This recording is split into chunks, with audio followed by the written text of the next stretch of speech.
Hey guys, welcome to the Tone Show. My name is Anthony Tone Show Nunez, and today I'm asking the question, should Venom join the MCU? Let's talk about it!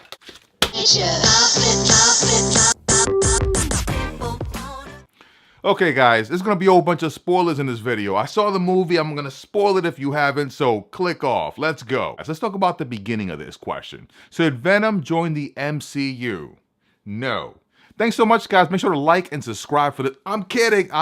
We're gonna break this down. Well, this movie has a specific tone. The tone of this movie, it's a comedy. It's a comedy with a little bit of drama in there. The director of this movie is the same guy who did Zombieland. Zombieland's a great, funny movie. If you guys haven't seen it, definitely check it out. He's doing Zombieland too. But besides that, you can definitely tell the hints of comedy. There was some dark comedy in there. They said the word pussy once. I was like, oh my God, children. So definitely there was some, it was hinting at R-rated. The movie ended up being PG-13. There was no blood in the movie, if you guys noticed. Everybody who got stabbed, there was no blood anywhere. So it's PG-13, but they got away with saying some things. And the humor was really funny. It was really funny humor that you would not see in the MCU. Too racy for the MCU. It was more on the lines of Deadpool. And I think Deadpool's a very interesting case because Deadpool, I think they'll let him ride the outside of the MCU as long as it doesn't conflict with what they have in the main part. And that's one of the things that I think about this movie, that the tone is so different from an MCU movie. So no, that's one reason I don't think we should change the tone. I don't think we should bring down the adultness of this anymore. If anything, when they release the Blu-ray, I think there should be blood in it. There should probably be more blood in it. There should be more cursing and go the whole R-rated. Do two movies basically. Do one R-rated one PG-13 version for Venom. I think that'd be great. So that's one reason I wouldn't want this movie in the MCU, guys, is the tone. I don't want the tone to change. I don't want it to get more kiddie to a bigger audience. And speaking of audience, so you guys see the Rotten Tomato score. Damn. If you were one of those people who just watches Rotten Tomato scores before going to see a movie, you would not have seen Venom, unless you're a fan. Now, the fans loved it, 89%, right? I thought this was a fun, great movie. I thought the movie was great popcorn movie, great blockbuster type movie. And I think that anybody who's a fan of Venom, anybody who's looking for a good time would love this movie. But the critical score, the critics hated it. They gave it a very low score. So it was critics here, fans here. And that's another reason I don't want this movie in the MCU. Because the MCU movies, they aim for 89% fresh type movies, right? They want Civil War fresh. They want Infinity War. They want critical darlings. They even clawing at Oscars now with the whole new category.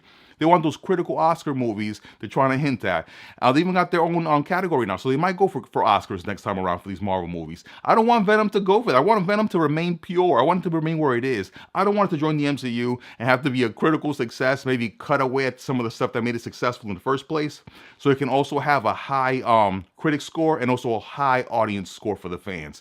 So that's something I think this movie has going for it. So don't be dismayed that the low critic score is hurting Venom. I think the audience, it found its audience and the fans found its audience. And I think this opening weekend, I think we might be approaching 100 million. That's what I'm saying. That's my prediction. So another reason I don't want this movie to join the MCU, I don't want Venom to join the MCU, is I want it to stay what it is. And I think what made this movie successful, it didn't have the baggage of the MCU. The MCU has so much baggage. When I looked around the theater, there were people from all walks of life in there. There were some people who didn't even know this was an MCU movie, right? They didn't know about that. They were just there because they probably snuck in. But seriously though, the MCU movies, you have to watch this movie and then watch this movie, then do a Google search and say, what movie should I watch before watching this movie?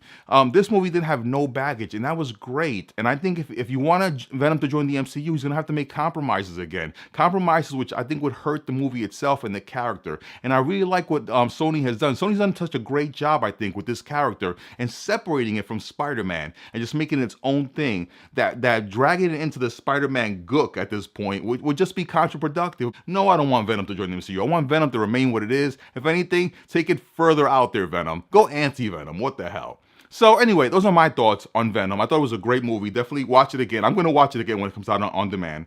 And this is the Tone Show. This is my opinion. What's your opinion? Put it in the comments. Tell me, Tone, you don't know what the hell you're talking about. Venom should join the MCU. I don't think so. This is the Tone Show. As always, Tone Show. Woo! Like and subscribe for more Tone Show. Good coffee.